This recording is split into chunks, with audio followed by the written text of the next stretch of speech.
So Jimmy Johnson is ashamed of Dak. Drew Pearson is losing faith in Dak. But see, Troy Aikman, he can see past all that.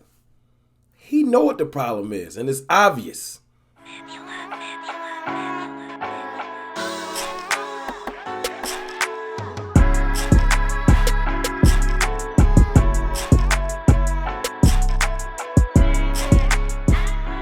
What's good, people? It's your boy, Mr. Rome, Cowboys fan talk. Right back like I never left. What's good with y'all, man? First and foremost, thank you to everybody. Let me take that day off. I need to clear my mind, take a break, fall back from the toxicity, which is the Cowboys fan base right now. Everybody is.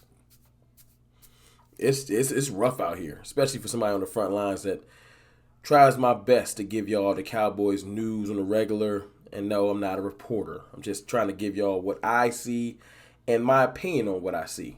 That's pretty much it. But yeah, right now, man, Cowboys nation is at its lowest point in a long time. Not just we used to losing, right? We used to losing at the end of the year in a weird fashion when it's playoff time. You know, it's usually something that you ain't never seen before, something crazy.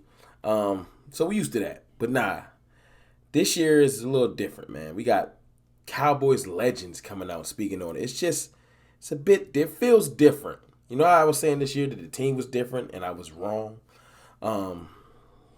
They ain't hold me down like I thought they would. Way less physical than I thought they were. No, like right now, it's different. Like the mood. Jerry still ain't talked. Mike McCarthy giving, and I'll talk about Mike McCarthy's press conference soon. I've heard it, but let's talk about Jimmy Johnson commenting on that tweet of Dak being 1-3, Romo being 1-3, and just saying shameful. Basically, just saying y'all ain't had success since I left. You know, outside of regular season success, which is that we've had plenty of that. We've had some great years. And I refuse to let people take that away from us. We was 12-5, and we gonna get into that all off season. That happened. We came off 6-10, went 12-5. Can't take it from me. And you can't just do, well, you beat them on the NFC East. We only played 6 games against them, which means the other 6 was versus other teams. But anyway, I feel Jimmy. I'm not gonna hate on Jimmy. When you had the heights that you brought to Cowboys Nation, the success you brought to Cowboys Nation, you have the right to say shameful. That's a shame. I'm ashamed. Whatever you want to put your name, however you want to put it. And I can't hate on Jimmy. I don't agree, but I'm also not Jimmy Johnson, who should be in the Cowboys Ring of Honor, Hall of Fame coach. So, shout out to Jimmy. Then Drew Pearson, somebody else is a Hall of Famer, probably in the Cowboys Ring of Honor. He says, I'm losing faith in Dak. And I feel him too, man. I get it. These Cowboys greats just want to see success. They not into the context business. Or you want to call it excuses, whatever you want to say. I call it the real reasons why the team didn't do well. The team, everybody, not just the quarterback. So I get it, Drew. I don't agree with you neither, you know, because there's a lot more factors that go into us losing in the playoffs than you want to give credit to. And you guys both know football, Jimmy and Drew, you know. Hot take tweets, hot take quotes. You know better than that. I know y'all Cowboys legends, Hall of Famers, and greats, but y'all know better than to just shoot off something like that without context. Now, Troy Aikman is different. Troy Aikman came straight into the context, pull no punches. Listen, Cowboys, man, the scheme is crazy. I'm going to paraphrase here. Y'all can go find the article. It's not hard. Just type in Troy Aikman in Google. It'll come up. And he basically just was like, look, man, I don't understand. I watched the game. I watched how the corners for San Fran were bailing. I watched basically a 4-man rush was dominating our offensive line. And that's a story for another day. We're going to talk about this offensive line and how we got work to do. 4-man rush was dominating a 5-man blocking scheme with the back end to help block. And all 6 of them was getting whooped. Not just by Armstead, Not just by Fred Warner, not just by Bosa. Bosa went out, Fred Warner got hurt. We still was getting whooped. So that's 4 rushers. 7 people were dropping. Corners was bailing. And we just were not taking advantage. And Troy Aikman kept it real. He was like, listen, if it was me, this wouldn't even be that difficult. He said Michael Irvin would have had 10 catches by halftime. You attack the weakness of the defense. Scheme be damned.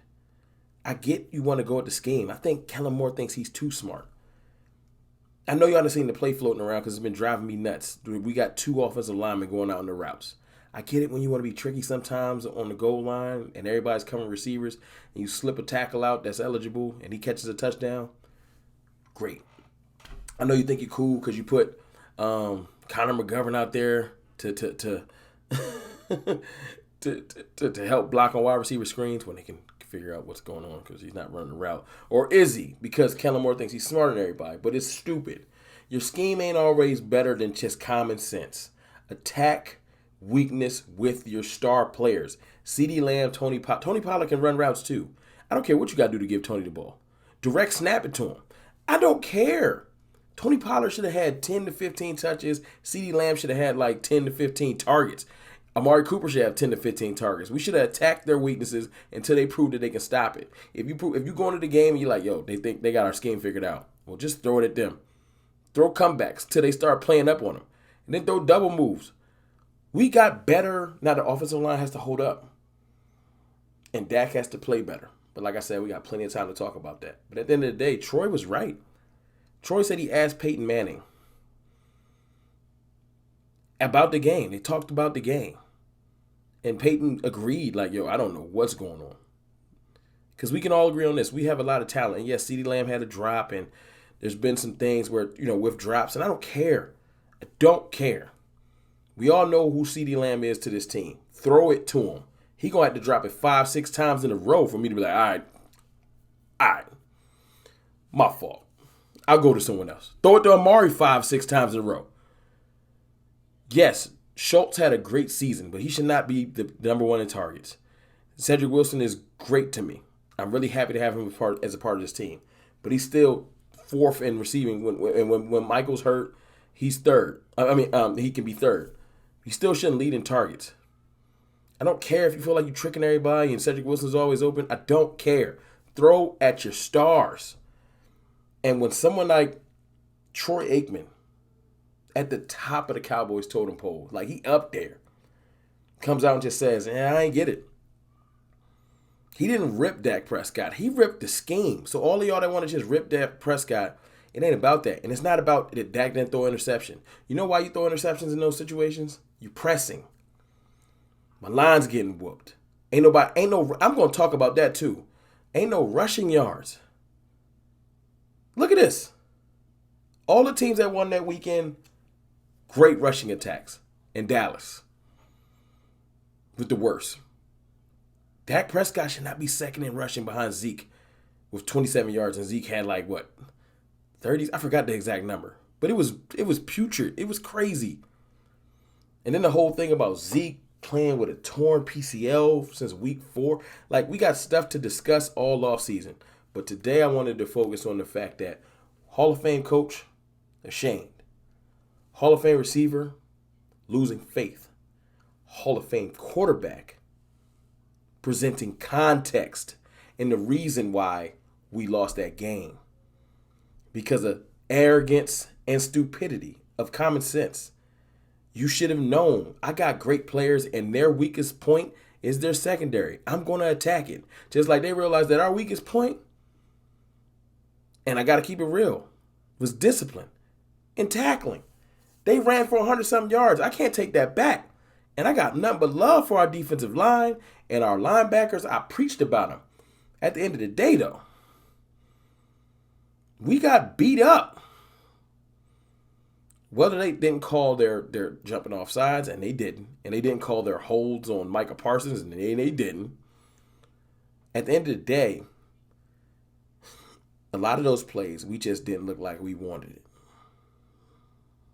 San Fran wanted it more. They came out the locker room dancing, before the game started. They had zero fear in their heart. And until we go out there and instill some fear, everybody going to treat us like that. We played soft. We deserve to get that. We deserve the trash talk. I'm just a firm believer that it just ain't on Dakota. It's not. It's a bigger problem. But don't get it twisted. Dak got to do better. But the first thing we need to do is get our mind right and understand that sometimes football, as Troy said, it's way simpler than you think. It ain't about scheme. Because when talent and talent meet on the same level and your scheme don't work, sometimes you got to say, well, 9 of these dudes is wild talented. Those 2, not so much. Our receivers that those 2 are going against are better than them. Let's just see if they got the talent, if they can rise to the occasion to beat us. Because I don't think they can. Period. Why do you think they switch in the NBA? There's a great defender. Switch. Oh, you're a bad defender. Pull up the 3 in your face. It's that simple. But look, man, it's your boy, Mr. Rome. I agree with Troy Aikman.